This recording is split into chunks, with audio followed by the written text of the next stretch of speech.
we divide 691 by 5 in long division method. 5 times 1 is 5. On subtracting we get 1.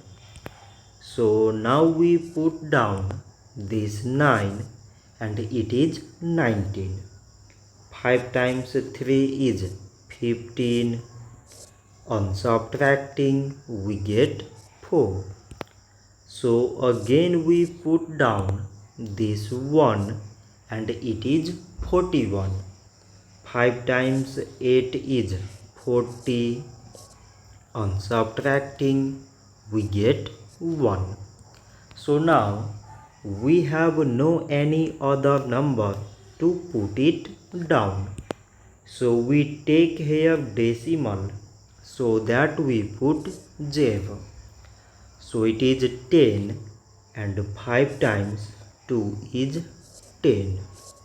On subtracting we get 0. So 691 divided by 5 is 138 decimal 2. So this much for today and thanks for watching.